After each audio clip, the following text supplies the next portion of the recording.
Good morning, boys. So today we're going to do our second poem for the term, and it's called An Abandoned Bundle, and it's by Oswald Mchali. Um, so I'm going to be doing a lot of talking. You're more than welcome to pause the video to take down what I'm saying, or rewind or whatever it is that you need to do. But you are expected to take notes.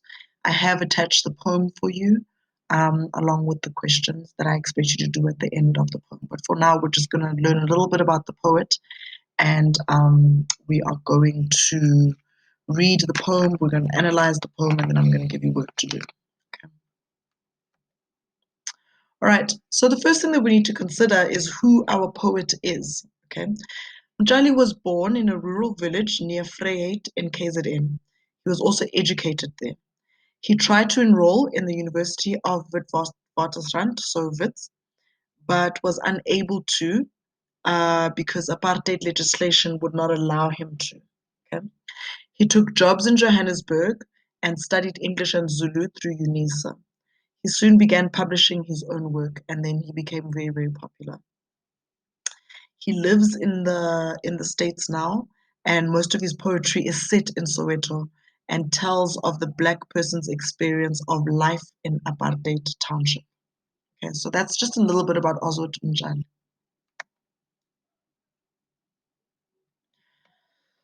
So, The Abandoned Bundle, the poem, describes a shocking scene of dogs fighting over a baby they have found abandoned on a township rubbish dump. The speaker responds by throwing a brick at them to scare them away. So it's actually quite a shocking scene, and it's quite a sad scene as well that we're going to read about in the poem. Okay, so let's read the poem. It is attached for you, and this time I became smart and I found a way to be able to go to the poem itself. Just give it a second to open. Okay, so we're going to read the poem. You guys are going to get the same poem, all right? The same document. The morning mist and chimney smoke of white city Jabavu float thick yellow as pus oozing from a gigantic saw. It smothered our little houses like fish caught in a net. Scavenging dogs, draped in red bandanas of blood, fought fiercely for a squirming bundle. I threw a brick. They bared fangs, flicked velvet tongues of scarlet, and scurried away, leaving a mutilated corpse, an infant dumped on a rubbish heap. Oh, baby in the manger, sleep well on human dung. Its mother had melted into the rays of the rising sun, her face glistening with innocence, her heart as pure as untrampled dew. Okay, so that is the poem. Let's go back to our slide. Okay, so you will have an attachment of this. So don't panic. Okay. All right. So when we consider why a poet, I want you to think for a moment, why would the poet write something like this, like something so grotesque and something so shocking and horrific? Um, so we could say on the one hand that he wrote this poem because he was trying to shock and to challenge the reader. He compares the abandoned child to Jesus and then suggests that the mother has done nothing wrong, right? So towards the end of the poem, you see he says, "Oh, sweet baby in a manger," right? So there's that very mild and very subtle comparison to this little baby is being compared to Jesus. And remember when we spoke about Romeo and Juliet in term one, we said that their love is being compared to something holy and something good, just to show its purity. So the comparison of the baby being compared to Jesus here is also just showing how innocent and how blameless this child is, in the same way that Jesus was crucified and killed, and it wasn't his fault. He didn't do anything wrong to deserve what happened to him. So that's the significance of comparing the baby calling the baby in a manger, is to bring in that thought, because there is no other baby that was ever in a manger besides Jesus. So when we say baby in a manger, we think, oh, this baby is being compared to Jesus, and so this baby is as innocent and as good and as pure and as holy as Jesus was. Okay, let's talk a little bit about the poem's structure. So the poem is written in free verse and consists of a number of short stanzas of different lengths. The various details and descriptions allow the reader to easily imagine the terrible scene. This builds up to an unexpected end, where the poem seems to free the mother from any blame for what she has done. Okay. So when we talk about the structure, those are the things that we need to consider. Okay, let's have a look at the poem for each stanza. So in the opening line, it says, "The morning mist and chimney smoke of white city Jabavu float thick yellow as pus oozing from a gigantic saw." The first thing you need to notice about this stanza actually is that there is no punctuation except for the full stop at the end and the capital letter at the beginning. And of course, the proper noun of white city Jabavu. There is actually an area in Soweto called Jabavu. Um, so there's no punctuations, there's no comma, so we're actually supposed to read this like one long sentence. Please remember that. We call that a run on line. I think we've had this conversation already. So the first stanza is one long sentence. We read it as one long line. So if you read with me, "The morning mist and chimney smoke of white city Jabavu float thick yellow as pus oozing from a gigantic saw." That's the first stanza. So we read it like one sentence. Okay. So as you can see there in the highlight, what has been highlighted is morning mist, and the fact that it implies that it's very, very early in the morning. Okay, but also it could be the mist from the morning, but it could also be the smoke, because people are making fires to keep warm. Okay. So Mchali begins with mist and smoke, suggesting the image of an early morning where the mist is trapped over the township and the smoke creates a blanket over the houses. Okay. But I think also if there's a blanket over the houses, it also just shows like the congestion of the area. So if you think of a township, I wish I had an image. Townships where there's shacks, like the houses are quite close to each other. Um, and so he compares the city. He's comparing the smoke to thick yellow pus oozing from a gigantic saw. Okay. So this simile compares the discolored smoke to pus. So the smoke and the mist that we see in the area in the early mornings, that's compared to pus that's coming out of a sore. Now, when pus comes out of a sore, it means that it's infected somehow, it's dirty somehow, right? So what the poet is suggesting is that this area is very, very dirty and very unclean, and it's infected. Okay. The implied comparison is that the township is like a festering sore, which emphasizes the ugliness of the living conditions, but also like a dirtiness and an unkeptness as well of the area. Okay. And now, of course, the gigantic saw is the white city Jabavu. That's where the comparison is as well. So there is smoke. So the smoke is the pus, and the area itself where the houses are is the actual saw. Okay. If you look at stanza two is like two lines, and it's still talking about the smoke. It smothered our little houses like fish caught in a net. I'm going to actually try and find some images for us, right?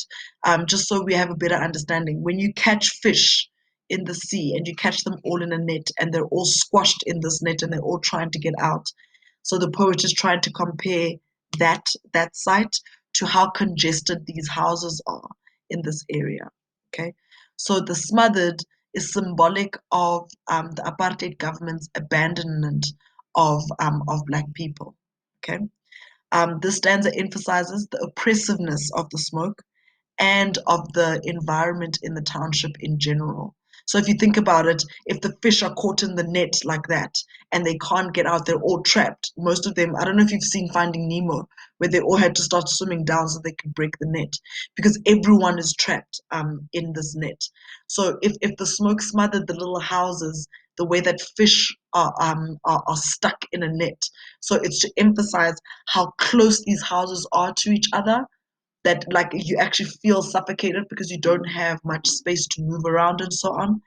um, but it's also to show the oppression that these people were living, that people were living in that area, to live in such small confined spaces that you're physically oppressed because you can't move around, but also they live in those areas because they can't live anywhere else. They're not allowed to live anywhere else.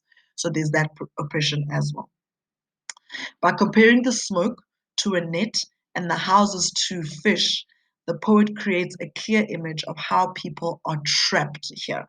Okay, the same way that the fish are trapped in the net, um, people who live in the townships, who live under those conditions, are also trapped there, and they can't get out.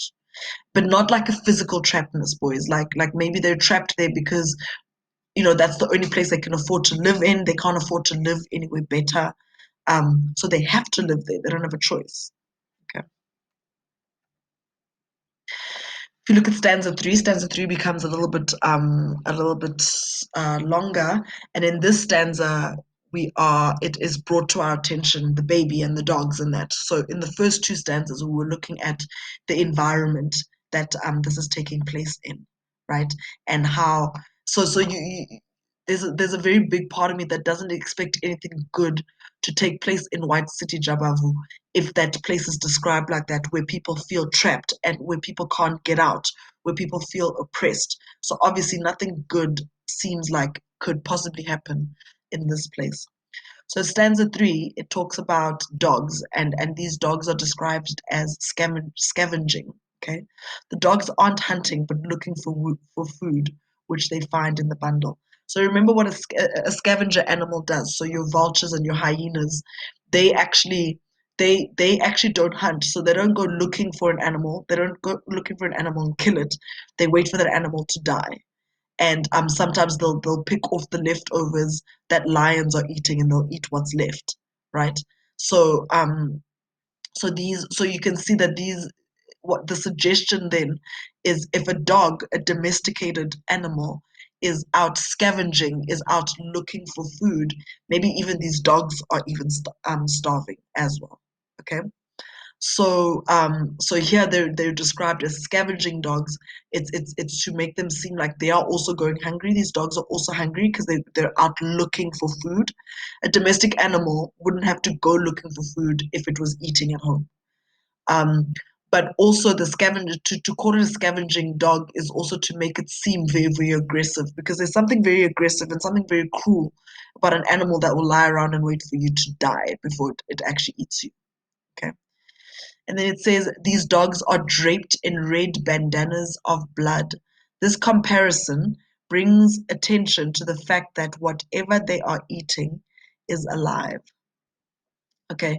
Also, that's actually squirming. Sorry, boys. So it says they found it. So they are fighting over a squirming bundle. So this bundle, whatever it is that they found, and it's called a bundle because maybe the speaker hasn't made out quite yet that it's like a person or it's a baby. He just sees a bundle of like maybe cloth, and these dogs are fighting over this bundle, and this bundle is moving, which means that the baby is still alive and they're fighting over it. And the red bandanas is to create the imagery of those bandanas that we wear sometimes, and we wear it for drip, right? But these particular dogs, the blood that is on their mouths is compared to a bandana, but also to create like a sense of like gangsterism, and to make these dogs look like thieves or like gangsters that are out for blood. Okay, so that's why we're creating that image of red bandanas of blood. Okay, and they fought fiercely. Please also bear in mind the sound effect there, which is alliteration on the it sound. So the F is being repeated there. So it's fought fiercely for a squirming bundle.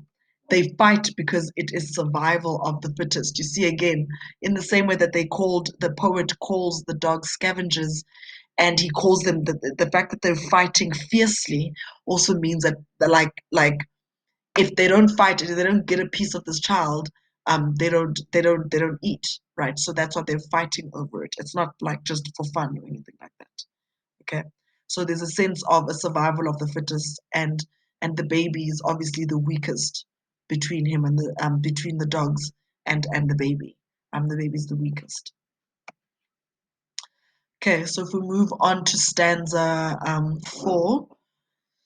So the speaker at least tried to do something about it. So he threw a brick, and obviously these dogs scattered, but not before they bared fangs. Again, this is another attempt to make these dogs look bad and aggressive and like gangsters and like really just horrible, because their teeth are being referred to as fangs and not just teeth. Okay. And it says, so they bared their fangs, which means they showed their fangs, flicked velvet tongues of scarlet. Okay. So, so here there's a contrasting image because the fangs just seem aggressive. But the velvet, if they're flicking their tongues, and these tongues are described as being velvet. Velvet is a very soft material. So their tongues are very, very soft, right? So these images are contrasting because they're aggressive. The dogs are aggressive and scary, but on the other hand, also they're also just trying to survive. I think that's what our poet is trying to show us through this. Okay. Then if you see the highlight there, the orange highlight, I threw a brick. This is another indication of life in the township. The fact that it's so hard to survive, and there's bricks lying around and stuff. It's not necessarily, I mean, if you go to the suburbs, where would you find a brick really, unless they're working, um like it like they're renovating a house or something like that. You hardly ever find bricks in the burbs, whereas in the township it's a pretty easy thing to find. Okay. So the dogs flick their tongues, and they scurry away. So they sort of like run away, and they leave a mutilated corpse. Now we can see that the baby has died, has passed away, because in the stanza before it was a squirming bundle, so it was moving, and now it is a mutilated corpse, which means a corpse is a dead body, okay, and it's quite a clinical way to refer to the baby. So it's not referred to it as a baby, but as a corpse, which is quite harsh. It's a really harsh and unrelenting comparison. Um, and it's meant to shock us, and the fact that it has been mutilated. So if it's been mutilated, that means that it's in pieces. The baby is in pieces, and even as I'm describing it, I'm going, oh, it's quite shocking. And the intention. Remember, we said earlier that the intention of this poem was to shock the reader. Okay, an infant dumped on a rubbish heap. Okay. Oh, baby in a manger. So that oh is like like that's just terrible. It's a cry of anguish, it's shock, it's disbelief, it's sadness, it's all those feelings just packed in that oh. Okay. And already said about the baby in a manger. There's a reference to Jesus, right? Because that's the only baby that we know of that would end up in a manger. So when he says, "Oh, baby in a manger," he's comparing this baby to Jesus. And by comparing it to Jesus, remember, Jesus was famous, or is famous, for being um, free of blame. He is blameless. He is innocent. He is good. He is holy. um, he has not done anything wrong. Okay, so the reference to baby Jesus, the implied comparison is between a baby who is safe and loved and one who has been abandoned on a rubbish heap. Okay, sleep well on human dung. I think, yeah, I think it says human dung. Sorry about that sign there of screencastify. So here, so this phrase is ironic because it says, because this is the only peace this child will know in its short life, but it is a terrible place to be left, right? So it says sleep well. So he's almost saying, rest in peace, because when you die, the upside to dying is that you don't suffer anymore, you don't cry anymore, you don't experience pain anymore. And so it's ironic because this child is now no longer going to experience pain or suffering or anything like that, because this baby has now passed away. This baby has died. Um, but and it's such a terrible place to end up resting in. That's on like a human heap. Okay. Now, if you notice something, throughout this poem, we've been given the setting of White City Jabavu. We've also been given the scene of these dogs that are coming after the baby and mutilating the baby. And then we have not heard anything about the parents. Like, where are the parents while this is happening? Who is protecting this baby? And you can see that the speaker is probably just an onlooker. Like, he's someone who doesn't have any attachment or any connection to this baby. Um, so in the next stanza, we get introduced to a parent. Okay, its mother has melted into the rays of the rising sun, her face glistening with innocence, her heart as pure as untrampled snow. So here we're talking about the mother, right? So if you look at what has been highlighted in yellow, um, here it almost makes the mood better. It almost makes the mood hopeful, actually, because we're talking about the rising sun, right? And there's hope in that. Like it's a new day, it's a new start and stuff. And the mom, by walking away, she has now dumped the baby, and she goes away, and her face melts into the rising sun. So there's sort of hope for the mom for a better future because she doesn't have to worry about this child anymore. Um, and also the innocence also that we're talking about is that we don't know, no one will ever know if she's going to dump the baby in a rubbish dump. And that means that we will, like, no one will ever know that she did it. No one will ever know that she was pregnant. No one will ever know that she got rid of the baby. So she looks innocent, so she looks like she's done nothing wrong. Okay. um So I think that answers that question. So on the one hand, as we spoke about earlier, about how we don't place any judgment on the mom because the living conditions are so bad that this child would have grown up in a very, very harsh and difficult way, on the one hand. But on that, so maybe to an extent she did her child a favor by dumping her baby there.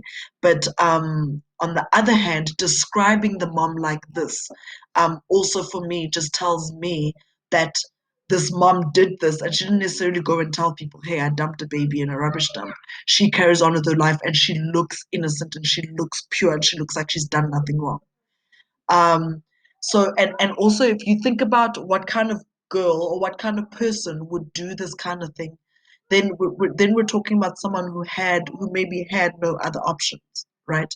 So if I look at myself, for example, if I were to get pregnant now and I'm not married and no one's going to help me look after my baby or anything like that, at least I work and I have a car and I have somewhere to live.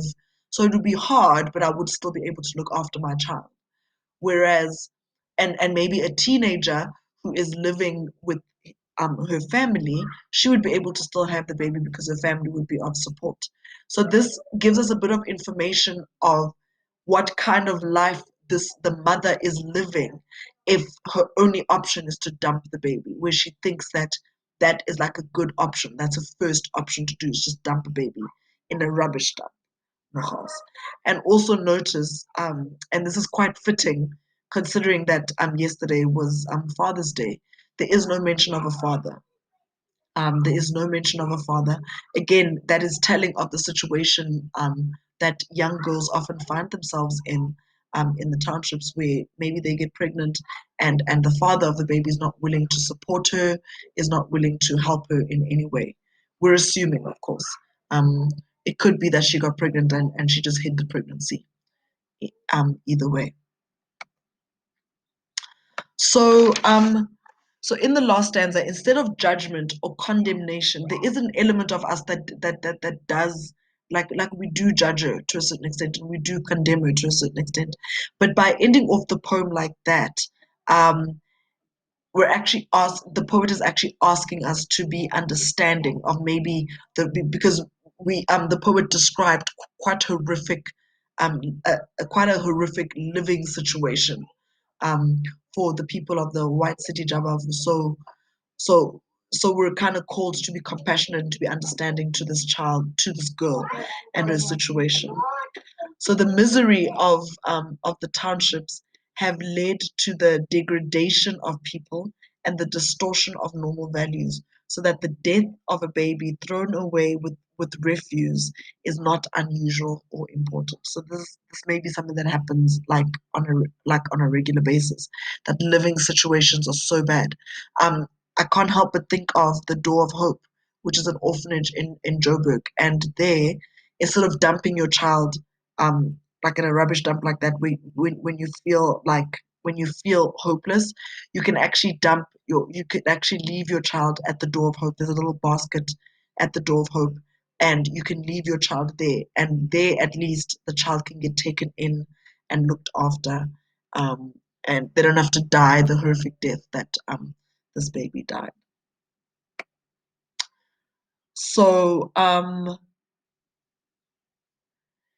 So our poet often changes the bitterness and condemnation into compassion.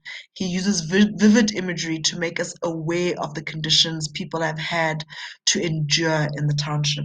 And he does this by showing the reader the horrors that people have to endure. So we end up sort of changing. We kind of feel sorry for the mother because wow, they live under such horrific conditions, and they feel trapped there and they can't get out and they can't get into a better way of life. Okay, so I've attached the worksheet for you to complete. So please complete it and then we'll have a look at the answers. I hope that you enjoyed the poem and I hope that you've learned something from the poem. Have a good day.